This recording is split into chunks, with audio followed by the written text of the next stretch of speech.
आज सुनते हैं शुक्रवार के दिन सुनी जाने वाली संतोषी माता की कथा एवं कहानी।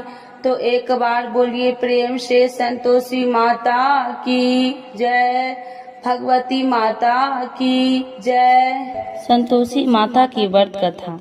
कंचनपुर नगर में एक बुढ़िया रहती थी। उस बुढ़ियों के 7 बेटे थे। सभी का विवाह हो चुका था। 6 बड़े बेटे तो काम करते थे, लेकिन 7वां बेटा अभी कोई काम नहीं करता था। सुबह उठकर स्नान से निवृत्त होकर 6 बड़े बेटे रसोई में बैठकर भोजन करते और फिर अपने काम पर चले जाते थे। बुढ़िया उन बेटे को अपने हाथ से खीर, पूरी, हलवा आदि बढ़िया बढ़िया व्यंजन बनाकर खिलाती थी। 7वां बेटा खूब धूप निकलने पर बिस्तर से उठता, फिर स्नान करके भोजन के लिए रसोई में जाता। बुढ़िया दूसरे बेटे का बचा हुआ खाना एक थाल में रखकर उसे दे देती थी। 7वां बेटा उसी भोजन को खुश होकर खा लेता था। भोजन करके वह घर से निकल जाता और अपने दोस्तों के साथ घूमता फिरता। इस तरह मौज मस्ती से उसके दिन व्यतीत हो रहे थे। उसकी पत्नी बार बार उससे कोई काम करने के लिए कहती थी, लेकिन वह हंसकर कहता था, अरे तुम बार बार क्यों काम करने के लिए कहती हो? कितने मजे से दिन गुजर रहे। माँ कितने बढ़िया बढ़िया व्यंजन बनाकर खिलाती है। तब उसकी पत्नी क्रोधित में होकर कहती, माँ तुम्हें बढ़िया बढ़िया व्यंजन बनाकर नहीं खिलाती, बल्कि सबका बचा हुआ जूठा भोजन खिलाती है। यदि तुम्हें मेरी बात पर विश्वास न हो तो किसी दिन छिपकर स्वयं अपनी आंखों से देख लेना। अपनी पत्नी की बात पर उसे यकीन न था, लेकिन एक दिन इस बात की सच्चाई जानने का निर्णय करके वह सिर दर्द का बहाना बनाकर एक चादर ओढ़कर रसोई घर में ही सो गया। थोड़ी देर के बाद उसकी माँ ने अपने बेटे को खीर, पूरी, हलवा आदि बनाकर खिलाए। भोजन के बाद उन्हें लड्डू खाने को दिए। भोजन करके वे अपने काम पर चले गए। उनके जाने के बाद बुढ़िया ने उनकी थाली में बचे भोजन को एक थाली में रखा। बचे हुए लड्डू को टुकड़े को एकत्र करके दोबारा लड्डू बनाए। इसके बाद बुढ़िया ने 7वें बेटे को भोजन करके लिए कहा। उसने सोते हुए चादर के नीचे से सब कुछ देख लिया था। वह उठकर बोला, माँ मुझे भूख नहीं है, मैं परदेश जा रहा हूँ। बुढ़िया ने कहा, कल जाता है तो आज ही चला जा। बुढ़िया के कठोर वचन सुनकर वह तुरंत परदेश जाने की तैयारी करने लगा। चलने से पहले वह अपनी पत्नी के पास गया। उसकी पत्नी गौशाला में गोबर के कांडे पाथ रही थी। उसने जाकर पत्नी से कहा, हम जाबे परदेश को आवेंगे कुछ काल, तुम रहिए संतोष से धर्म अपना पाल। अपने पति के वचन सुनकर कुछ गंभीर स्वर में पत्नी बोली, 2 निशानी अपनी देखो हूँ मैं धीर, सुधी मती हमरी बिसरइयो, रखियो मन गंभीर। अपनी पति के वचन सुनकर वह बोला, मेरे पास निशानी के लिए बस यह एक अंगूठी है, इसे अपने हाथ में रख लो, लेकिन अब तुम भी अपनी कोई निशानी मुझे दे दो, ताकि परदेश में उस निशानी को देखकर तुम्हें याद कर सकूं। अपने पति की बात सुनकर वह बोली, नाथ मेरे पास निशानी के लिए कुछ भी नहीं है। फिर कुछ सोचकर उसने गोबर के हाथ से उसकी पीठ पर छाप लगा दी। 7वां बेटा अपनी पत्नी की उस निशानी को लेकर परदेश के लिए चल पड़ा। कई दिनों की लंबी यात्रा करके वह एक सुंदर विशाल नगर में पहुंचा। वहां उसने कई दुकानदारों से नौकरी देने के लिए प्रार्थना की, लेकिन सबने उसे परदेशी जानकर उसकी प्रार्थना ठुकरा दी। निराश होकर अंत में वह एक सेठ की दुकान पर पहुंचा। उसने सेठ से भी नौकरी देने की प्रार्थना की। सेठ को एक नौकर की जरूरत थी। उस सेठ ने उसे तुरंत नौकरी पर रख लिया। उस दिन उसकी बहुत बिक्री हुई और वह उस लड़के से बहुत खुश हुआ। कुछ ही दिनों में उसने सेठ का सारा काम संभाल लिया। उसके व्यवसाय में आने वाले ग्राहक बहुत प्रसन्न थे। सेठ का व्यवसाय तेजी से चलने लगा। उसकी मेहनत और ईमानदारी देखकर उसे अपना हिस्सेदार बना लिया। कुछ ही महीनों में उस लड़के ने बहुत सा धन कमा लिया। संयोगवश कुछ समय बाद सेठ को उस नगर को छोड़कर दूर किसी नगर में जाना पड़ा। अतः सेठ अपना हिस्सा लेकर दुकान उस लड़के को देकर चला गया। अब सारे व्यवसाय का मालिक वह लड़का बन गया। उधर बुढ़िया उस लड़के की पत्नी को बहुत दुख देने शुरू कर दी थी। वह हर समय बहू को जली कटी बातें सुनाती रहती थी। वह बेचारी हर समय काम पर लगी रहती थी, लेकिन फिर भी उसकी जेठानी उससे कुछ न कुछ बुरा भला कहती रहती थी। सुबह होते ही बुढ़िया उस लड़के की पत्नी को जंगल में लकड़ियां लाने के लिए भेज देती थी। उसे आटे से निकले चोकर की रोटी खाने को देती थी और नारियल की कटोरी में पानी पीने के लिए देती थी। वह बेचारी चोकर की रोटियां खाकर भी किसी से कुछ नहीं कहती थी। बस इसे अपना भाग्य का लेखा सोचकर चुप रह जाती थी। एक दिन वह जंगल से लकड़ियां काटकर लौट रही थी। उस रास्ते पर संतोषी माता का मंदिर था।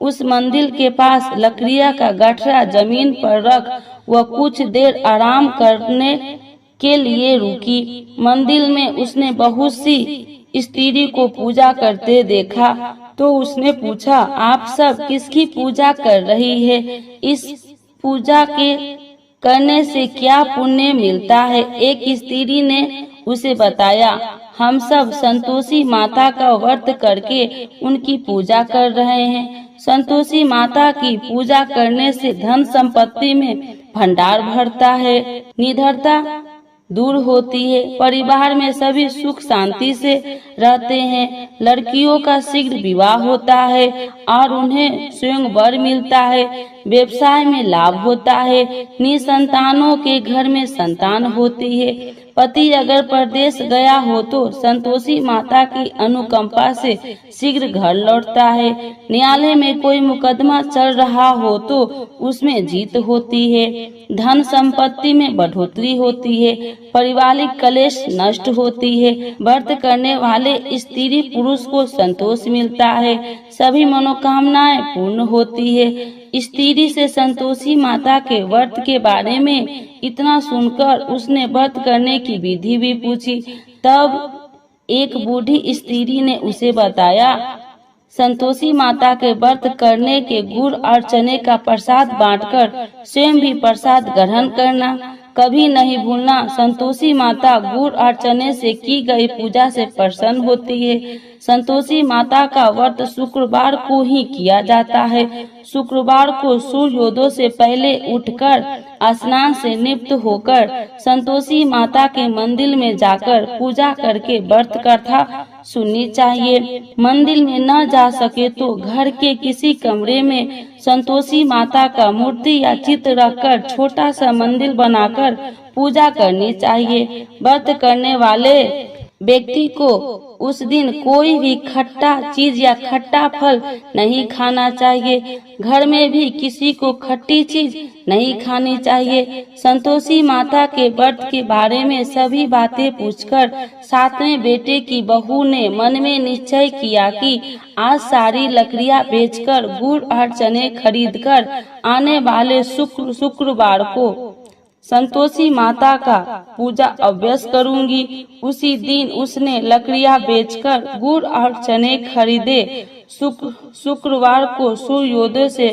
पूर्व उठकर उसने स्नान किया, फिर एक कलश में स्वच्छ व ताजा जल भरकर चने और गुड़ के साथ जंगल की ओर चल पड़ी।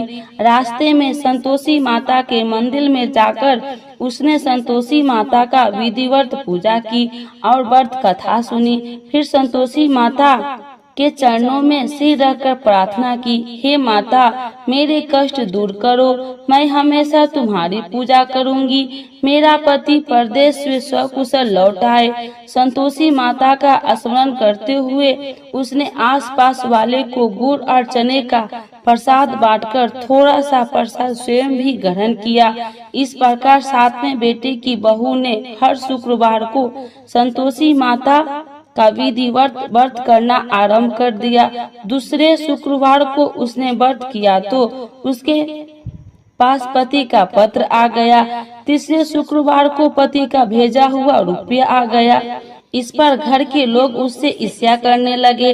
जेठानियां ताने देने लगी, अरे अब तो पति का पत्र आने लगा है, रुपया भी आने लगा है। घर के बच्चे भी बार बार कहने लगी, अब तो चाची के पास रुपया आने लगा है। अब वह किसी से सीधे मुंह बात भी नहीं करेगी। वह बेचारी सबके ताने सुनकर चुप रह जाती थी। वह हर शुक्रवार को संतोषी माता के मंदिर में व्रत करने और कथा सुनने के बाद उनके चरणों में सिर रखकर प्रार्थना करती थी, हे माता मैंने आपसे धन नहीं मांगा था, मैंने तो अपने पति के स्वकुशल लौटने की प्रार्थना की थी। एक दिन उसकी प्रार्थना सुनकर संतोषी माता ने प्रसन्न होकर कहा, जा बेटी तेरी मनोकामना पूरी होगी, तेरा पति शीघ्र घर लौटेगा। वह बेचारी संतोषी माता के वचन सुनकर खुशी खुशी घर लौटी। उधर सातवां बेटे दुकानदार इतना व्यस्त हो चुका था कि उसे पत्नी और घर की कोई स्मरण नहीं था।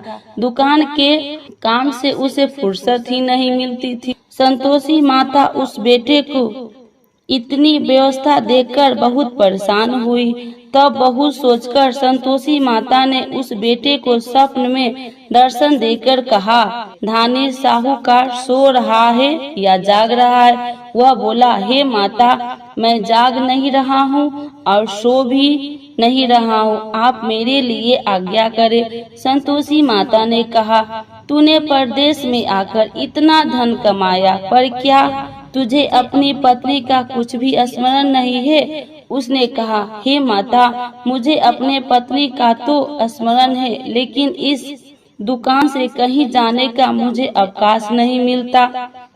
अब देखो ना सारा रुपया व्यवसाय में लगा हुआ है, जब तक सारा रुपया वापस नहीं आ जाता मैं अपने घर कैसे जा सकता हूँ?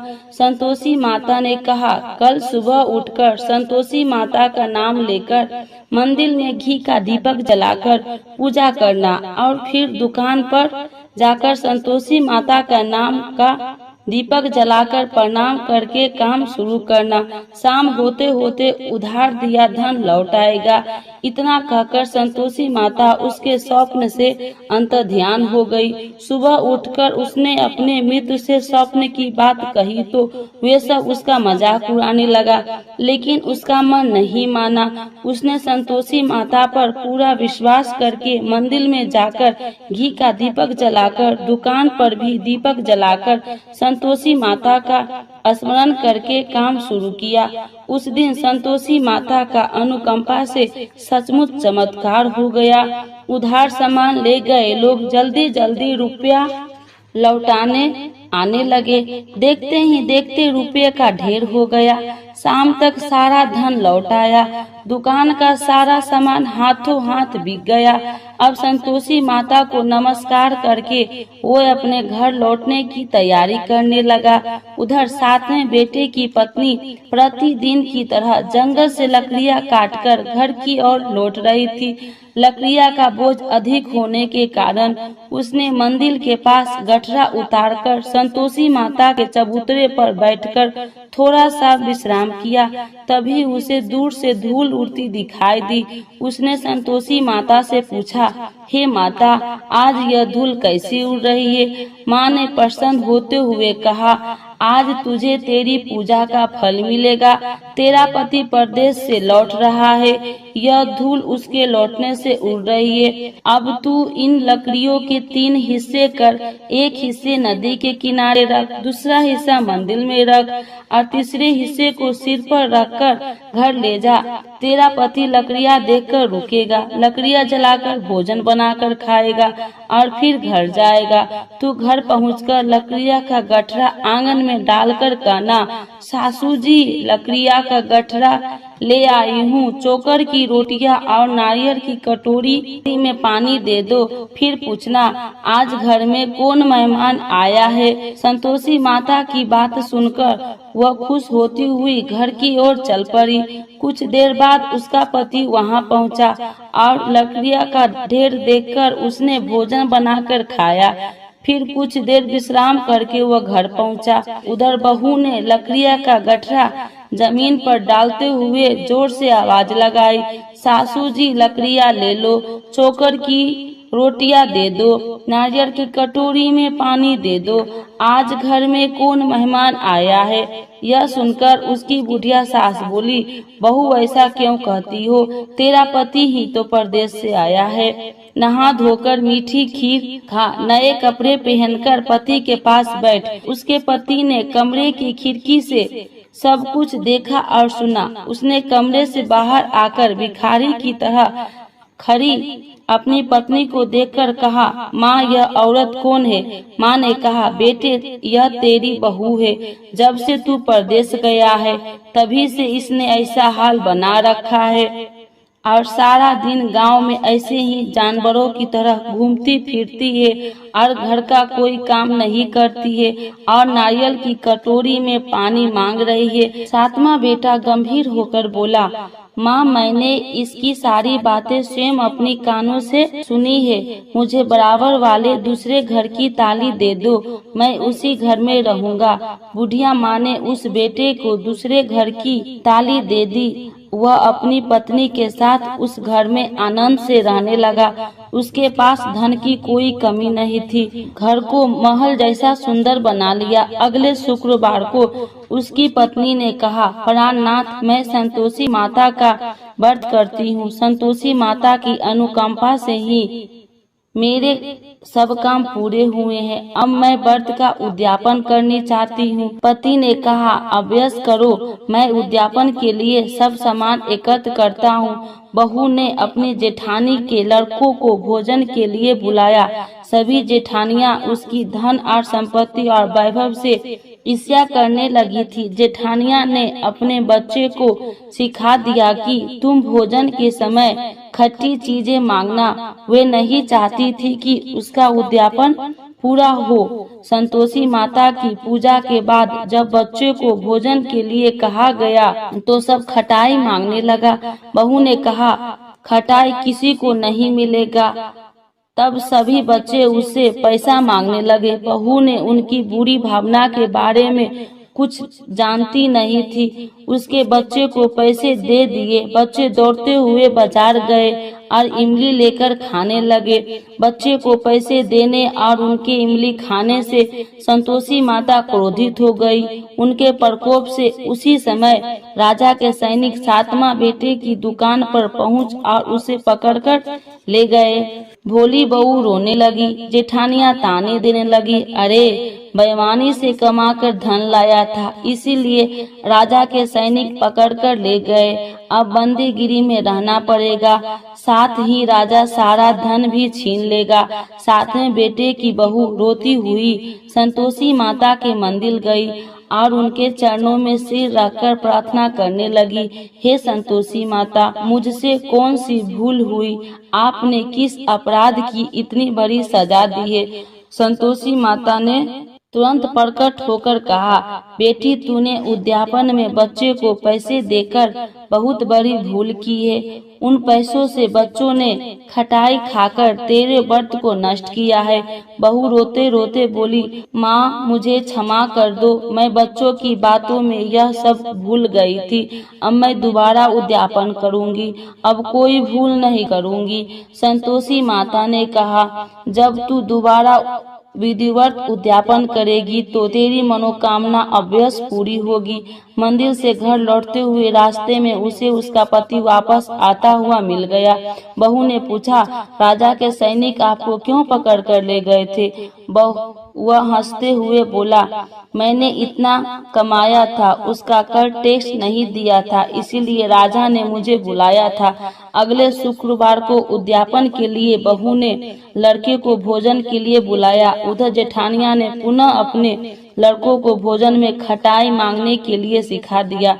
संतोषी माता की पूजा के बाद गुड़ और चने का प्रसाद बांटकर बहू ने स्वयं भी प्रसाद ग्रहण किया। बच्चों को जब भोजन के लिए बैठाया और खीर पूरी हलवा खाने के लिए कहा तो वे बोले, हमें खीर हलवा अच्छा नहीं लगता है, हमें तो खट्टी चीजें खाने को दो। बहू ने कहा, किसी को खट्टी चीज खाने को नहीं मिलेगी और मैं तुम्हें पैसे भी नहीं दूंगी। खीर पूरी हलवा खाना है तो खाओ।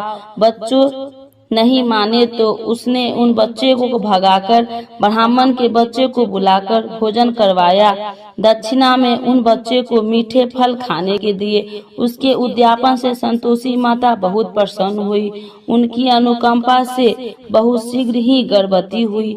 10वें महीने उसने एक सुंदर पुत्र को जन्म दिया। बहू प्रतिदिन उस बेटे को लेकर संतोषी माता के मंदिर में जाने लगी। कुछ ही दिनों के बाद संतोषी माता ने सोचा, मैंने इसे जीवन के सभी सुख दिए हैं, अब इसकी परीक्षा लेकर देखती हूँ। यह सोचकर संतोषी माता एक बुढ़िया का रूप धारण किया और लाठी टेकती हुई बहू के घर पहुंची। बुढ़िया के सारे शरीर पर मक्खियां भिनभिना रही थी। उसे देख सारी मुंह सिकुड़ाने लगते थे। बुढ़िया ने जाकर दरवाजा खटखटाया तो बहू की सास ने दरवाजा खोला और उसे देखते ही जोर से चिल्लाई, अरे लड़को, इस गंदी बुढ़िया को भगाओ, मुझे तो ये कोई चुड़ैल नजर आती है, इसे भगाओ नहीं तो किसी को खा जाएगी। लड़के उठकर भागे और उन्होंने अपने घर के दरवाजे और खिड़कियां बंद करने लगी। छोटी बहू बराबर वाले घर की खिड़की से उस बुढ़िया को देख रही थी। उसने जल्दी से दरवाजा खोला और बुढ़िया के पांव छूकर अपने घर में ले आई। सास ने उसे रोका तो बहू बोली, आज तो बहुत खुशी का दिन है, मेरी संतोषी माता मेरे घर आई है। छोटी बहू का बेटा दूध पीने के लिए रो रहा था। बहू ने उसे दूध भी नहीं पिलाया और संतोषी माता की सेवा में व्यस्त हो गई। बुढ़िया के सास क्रोध में बहू को बुरा भला कहने लगी। बहू बोली, सासू माँ, आज मेरी संतोषी माता मेरे घर आई है, इनकी व्रत करने से मेरे घर में इतनी खुशियाँ छाई है। इतना सुनते ही उस बुढ़िया के पास दौड़ते हुए आए और उनके पांव छूकर क्षमा मांगते हुए बोले, माँ हमें क्षमा कर दो, हमने आपको पहचानने में बहुत भूल की, हमें आपके व्रत की विधि नहीं जानते हैं। हे माता, अब हम भी आपका व्रत किया करेंगे। उन लोगों की प्रार्थना सुनकर बुढ़िया का रूप धारण किए संतोषी माता प्रसन्न हुई और उन्होंने संतोषी माता के व्रत की विधि भी बताई। बुढ़िया से व्रत की विधि जानकर संतोषी माता के व्रत करने से उनकी सभी मनोकामनाएं भी पूरी हुई। उनके घर में धन की वर्षा होने लगी। बुढ़िया के 7वां बेटा का व्यवसाय खूब तेजी से चलने लगा। धन संपत्ति के भंडार भरने लगा। संतोषी माता का व्रत करने और व्रत कथा सुनकर गुड़ और चने का प्रसाद खाने वाले को सभी मनोकामनाएं संतोषी माता पूरी करती है। व्यवसाय में दिन दोगुनी रात चौगुनी तरक्की होती है। निसंतान स्त्री को पुत्र की प्राप्ति होती है और संतोषी माता का विधिवत करने वाले कुमारी कन्याओं को मनचाहा सुंदर और श्रेष्ठ वर मिलता है। बोलो संतोषी माता की जय। संतोषी माता की आरती। जय संतोषी माता मैया, जय संतोषी माता, अपने सेवक जन को सुखी संपत्ति दाता। जय संतोषी माता, सुंदरी चीर सुनहरी, माँ धारण किन्हो हीरा पन्ना दम के तन सिंगार लिहो जय संतोषी माता। गेरू लाल छटा छवि बदन कमल सोहे मंदी हसत करुणामयी तिरुवन जन मोहे जय संतोषी माता। स्वर्ण सिंहासन बैठी चबर ढूंढे प्यारे धूप दीप मधुमेवा भोगी धरे न्यारे जय संतोषी माता। गुरी अरुचना परम प्रिय ताम संतोष किए संतोषी कहलाई भक्तन वैभव दियो जय संतोषी माता। शुक्रवार प्रिय मानत आज दिवस सोही भक्ति मंडली आई कथा सुनत मोही जय संतोषी माता। मंदिर जगमग ज्योति मंगल ध्वनि छाई विनय करे हम बालक चरणन सिर नाई जय संतोषी माता। भक्ति भाव में पूजा अंगीकृत कीजे जो मन बसे हमारे इच्छा फल दीजे जय संतोषी माता। दुखी दरिद्र रोगी संकट मुक्त किए बहु धन्य ध्याय भरे घर सुखी सौभाग्य दिए जय संतोषी माता। ध्यान धरो जन तेरो मन वांछित फल पायो पूजा कथा श्रवण कर आनंद घर लायो जय संतोषी माता। शरण गहे की लज्जा रखियो जगदम्बे संकट तू ही निवारे दयामयी माँ अम्बे जय संतोषी माता। संतोषी माता की आरती जो कोई नर गावे रिद्धि सिद्धि सुखी संपत्ति जी भर के पावे जय संतोषी माता। जय संतोषी माता जय जय संतोषी माता। अपने सेवक जन को सुखी संपत्ति दाता जय संतोषी माता। मैया जय संतोषी माता। संतोषी माता की जय।